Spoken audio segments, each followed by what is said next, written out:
Welcome to GeekWire from GeekWire.com in Seattle. I'm Todd Bishop. And I'm John Cook. We're pleased to be joined on this show by Chase Jarvis. It's great to have you here, Chase. Hey, thanks for having me on the show, guys. Chase Jarvis is an award-winning photographer, entrepreneur, director, and the CEO of online learning company CreativeLive, which he co-founded in 2010. He's also the host of the podcast and video show Chase Jarvis Live and Chase Jarvis Raw. And he's a longtime champion of smartphone photography, dating back to his book, The Best Camera. It's the one that's with you, back in 2009, with its companion app, Best Camera, which was kind of a forerunner to Instagram, wasn't it? You know, not even kind of, yeah. He doesn't want to go there, Todd. I read your blog post where you kind of buried the hatchet on that one. My billion-dollar mistake. Yes. Yeah. Well, maybe we'll talk about that a little later. He's been using the iPhone X since before its release, and he joins us today to talk about his experience with Apple's new device and tips for great smartphone photography. And he's also going to critique some of our awful smartphone photography, We have John. plenty of them. Yes. Chase, it's great to have you here. Thanks for having me on the show, guys. Good to be here. Excellent. So, first off, you've been using this iPhone X since before it was released, as we said. And obviously, the first thing you do is you pick it up and you take a photo. Of course. Do you notice a real difference with the photographs taken on the iPhone X? I do. Much higher quality, but one of the things that I think is actually more critical than just the quality of the photograph is really what the signal is. Back when iPhone 1 first came out, what we really saw, in addition to having the internet in our pocket and a camera that was always with us, was we really saw the intimation of a path, like, this is where this whole world can go. And then iPhones 2, 3, 4, 5, 6, 7, blah, and all the other smartphones in the industry were really sort of fulfilling that original iPhone 1 vision. What we see with iPhone X, in my humble opinion, is the intimation of the next path of what's possible. So the camera, absolutely incredible. Maybe more important is where it's all going, where imaging is going. You get to see what the future of AR, VR, of where all this could go, facial recognition, OLED screens, and to me, that's very, very exciting. It's not just a nice to have to be literate around photography and images. It's like culturally required. Just because this is how we're going to communicate, in your view. Have you watched a 14-year-old communicate? It's all through, Snapchat, Instagram, photos, videos, Bitmojis, like, Animojis. These are all things. This is how that younger generation communicates. And look at, like, just to be crystal clear, I'm holding the iPhone X here. If this is a Swiss Army knife, the camera used to be the toothpick, and now it's the blade. It's the most important part of this device. Yeah, going back, I mean, I would guess the iPhone 1, the most important part was the phone. For sure. Calling. Let's look at John's first picture. It's John, my first selection. Do you want to tell us about this photo, well, John? this is Raj Singh. He's the CEO of Accolade, the co-founder of Concur, very well-known technology executive, speaking at the Lane Powell startup event that I attended here. And I always go up and get real close, try to get really close shots of the executive speaking there, whether they make news or not. So this is I brought this in because it's a pretty common shot for me that I've never been able to master, and I do a lot of it with my iPhone 6S, and I want it to be better. Okay. So first of all, we'll start by saying what's good. Okay. I think compositionally you've done a nice job because of a handful of things. You do have a good eye. there's the role of thirds is basically you put things on the third lines, and you could argue that one subject is on the third, the other subject is on the third, with a little bit of space between them. I also like that the subject on the right, he in this case is really cleanly cut out against that blue background, and so it's just really clean for the eye to take in the subject. And that's the number one problem that I see with just generally with bad photographs, is they try and there's too much stuff in the scene and there's not a focus. You don't have that problem here, so you're like 90% better than most of the photos. So pat yourself on the back. Yeah. See, I think it's a technical issue. What's happening is the shutter on the phone has to slow down because there's not that much light. So you're in a low light situation. That is, I think, one of the big upgrades that you'll see with the iPhone X. Obviously, Raj's eyes are closed there, which is, I think, probably the fundamental flaw in this photo. I would use the keyframe feature where you go into the edit of the iPhone and then you can actually select, because what your iPhone's doing, well, maybe not on the 6, I'm not sure, but at least on the 10 and more recent ones, you can go in, you hit edit, and it's taking more of a video, really, right? If you have live photo selected. Yes. Which is a little circle, like a dot with the circles around it. I use that occasionally. Okay, great. You can go in and you could pick the split second before, and you could just do it that way, and then you just hit the magic little wand thing, and you're good. Yeah, that's fine. I can pick photos where his eyes are open. Oh, you I okay? can, Oh, I'm and I do sorry. have those because I do take yeah. a lot of photos. But my problem is, it's just it seems so blurry on his face. I'm not getting a lot of definition on his face. And all seeing of that? him. Yeah, all of that is due to the low light. Because what's happening right now, Which is where my problem has been with the iPhone, is that it is stunk in those Wait, settings. Are you, when you're taking these photos, are you tapping on the focus? Are you tapping on the part of the You mean like when the little human. box Yeah. comes up Yeah, and the the little- square on it? Yeah. Yeah. Do I tap on it? No, I Yeah. just wait for the box to appear. No, and then I which snap. you hold it up and then you tap where you want the focal point to be, There you go. and then that actually This is why I'm with the experts. You know, But That's why I don't even need to be here. Todd's just crushing it right now. So I was going to reserve my judgment for his eyes being closed till the end, because to me that's the most obvious thing. Where Todd, most people did you would run really want me on the show here so you could Yes, this is perfect. just Kick somebody under the lambast me? table, Yeah, right? that's right. Come on, man. Well, let's look at my photography. Let's All look at right. my next. Here's the one that this I actually. So this is my daughter and her buddy in my hometown. Yep. I Incredible.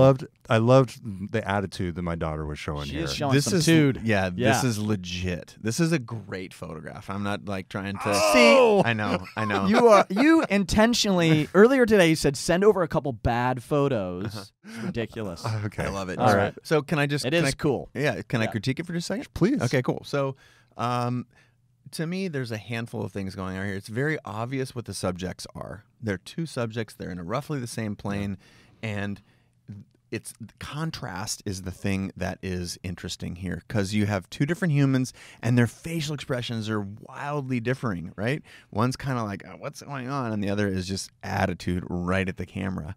I think the setting, the framing is all beautiful. It's like it's literally framed with the swing set, right? That's almost like it's almost cropping this, the photograph. And presumably you walked up, you saw this cool scene, and you just took the picture. I did. Look at the colors, right?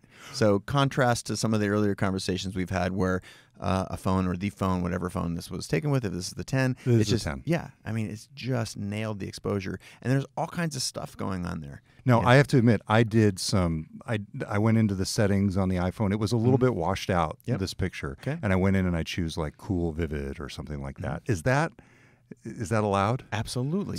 And again, Not allowed. but I mean, I think that's the cool thing is like you used to have to take a picture and then it was either that was what it was, or then you took it into quote Photoshop. And I don't know if you open Photoshop, it's an incredible program, but it's so wildly powerful. Like the number of sliders on the right hand, tool dock is like mind boggling for a lot of people.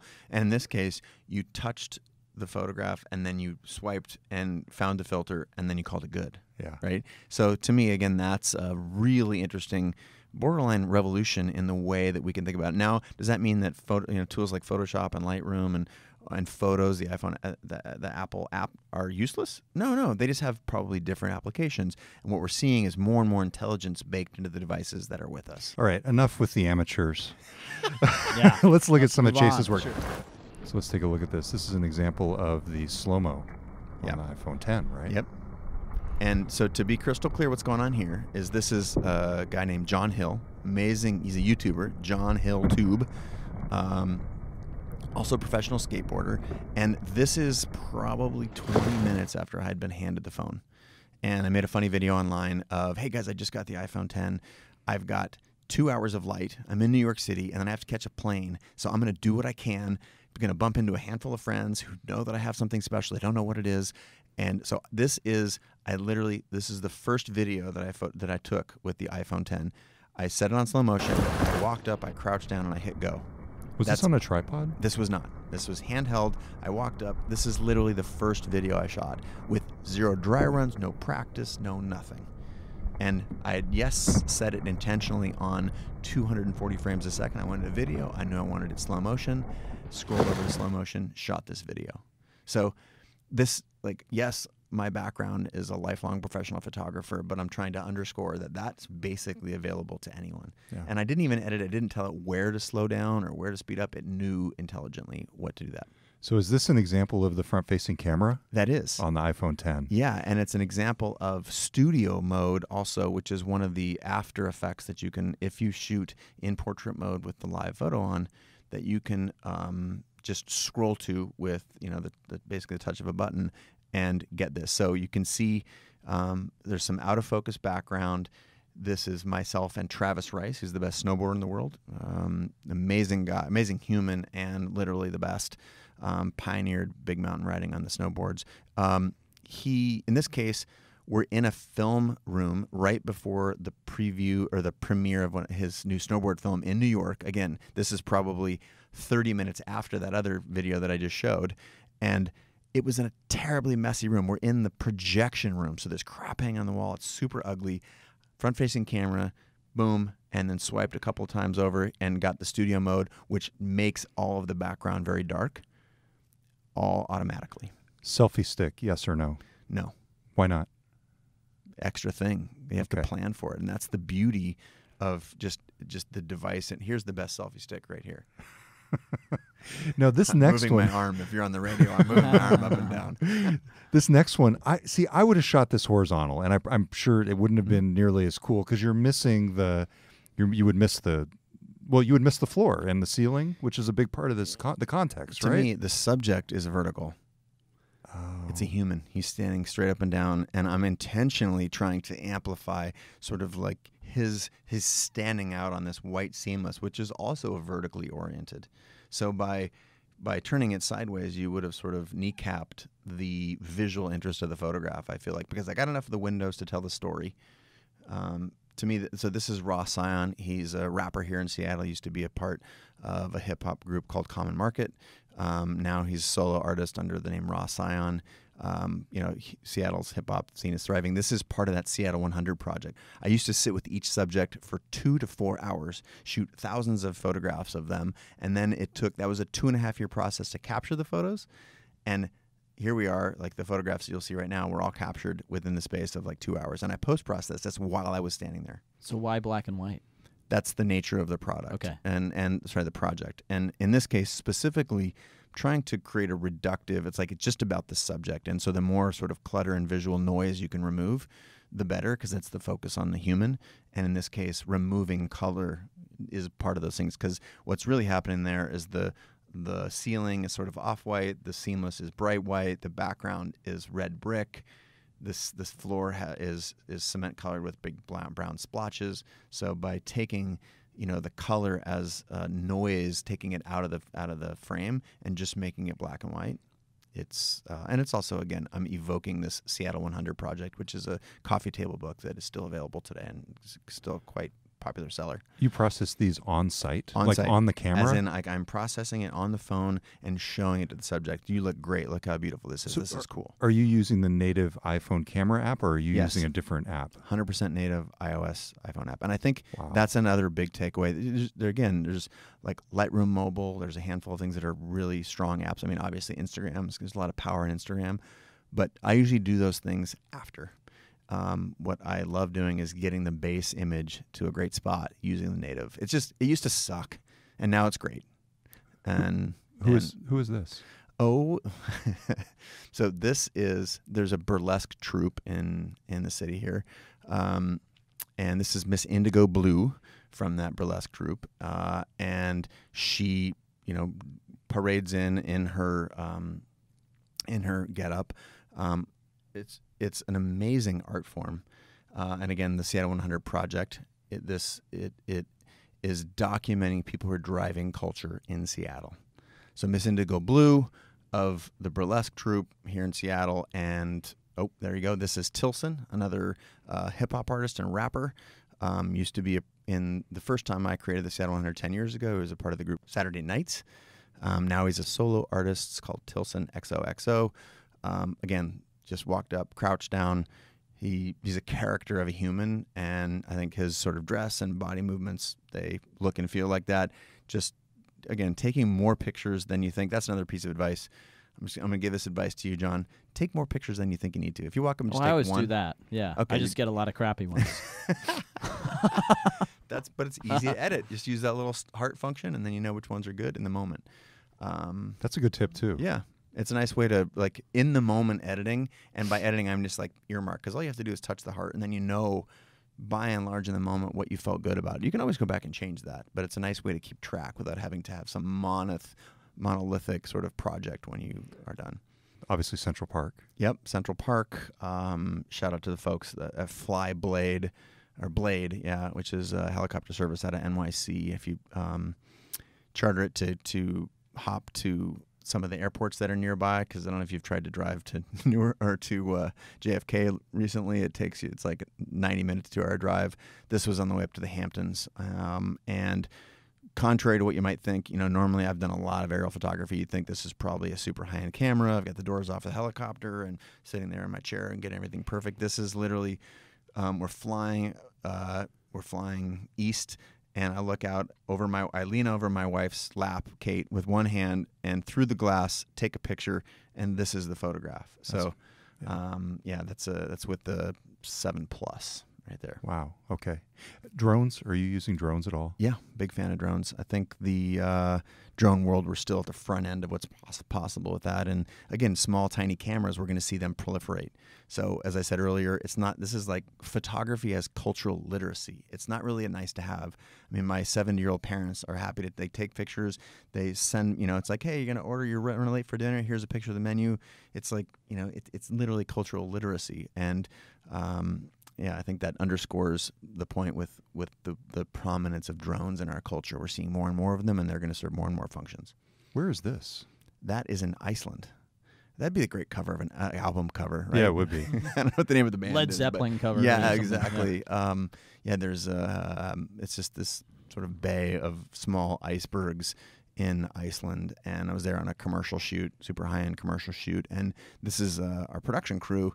As we're scouting the day before the actual shoot, speaking of drones, there's a horrible video that I willingly posted on the internet of me crashing a drone into those icy waters. So if you want to make fun of me, that's a good way to go search that video on the internet. So this was extemporaneous, not posed. Correct. Is that true of most of your pictures? Yeah. But you develop an eye just like a muscle. And I think that's another huge takeaway for anybody at home, is that creativity is a habit more than it is a skill. It's you get in the habit of daily creating, and then more creativity. It's like, I think this is a Maya Angelou quote, that creativity is the only resource where the more you use, the more you get. Yeah. And to me, that's just constantly trying to underscore. That's one of the reasons that CreativeLive exists. Like, get in the habit of doing some daily creating. And whether you're a physician or a school bus driver, like the neurosynapses that are fired off when you're creating, they help you be better at other areas of your life and obviously deliver a lot of joy. So put those two things together. There's not a reason in the world not to create. It's what we were put on this planet to do. This is just big and bold. Yeah. So this guy's 8 years old.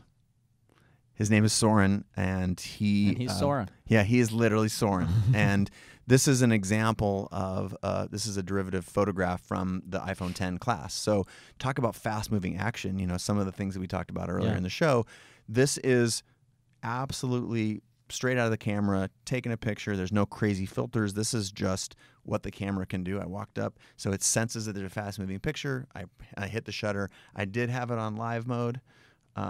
Just so you can pick the different, frames. So that's how we know that it's perfect. It's at the perfect amplitude in the photograph. And there you go. It's straight out of the camera. So that's an example of the sort of like computational photography, the hardware and the software coming together in a place that would usually be tricky for the phone or a previous phone to be able to get a great picture. That's just straight in the camera, pressed the button, and walked away with that. Okay, I got to ask about this. This is Seattle, right? It is Seattle. My home of home. That is Lake Union. It is Lake Union, and there's Google right there. Yep. So yeah, and that's you jumping into South. Yeah, Lake what's Union. going on? Were you on the edge of a helicopter? So yeah, I am sitting. This is a helicopter with the door off, specifically designed to, I'm out there taking photographs, and in this case, it's with the phone. This is also a segment in the iPhone 10 class that we made for CreativeLive. Are you harnessed in? I Good. would advise there's professional care taken for this photograph, so be careful. Not everyone flies around in a helicopter with the door off to take a picture like this, but the fact that you can take that picture of your son or daughter on their first day of school, and the fact that you can see Mount Rainier in the upper left-hand corner, like just the dynamic range of all the detail there, and my goofy little legs hanging out. It's the fact that it's a picture that is worth remarking on, and it was just shot with the tap of a finger on the phone. Yeah. Well, this is great. Chase Jarvis, you can find him at chasejarvis.com, creativelive.com, and at Chase Jarvis on both Twitter and Instagram. Yep. Of course, you want to follow you on Instagram. Yeah, I mean, come on. It'd be great. I'd love to see some new folks tapping into my social feeds. And again, if you're at all interested in learning more about creativity, I think CreativeLive, obviously I'm biased, but it's a Seattle-based company that's started in 2010 to help people learn to be more creative in their worlds, and it's where the best creators in the world go teach. So check us out there. Thanks for being here, Chase. You guys are awesome. Thanks for having me on the show. Anytime. Until next time, I'm Todd Bishop. And I'm John Cook. And maybe someday your photos will be better than mine, John. I don't think so. I think you don't give yourself enough credit, man. If I knew I could, throw in some of my gems, I would have. But Todd snaked me here. Yeah, sabotage. We'll talk to you next time on GeekWire.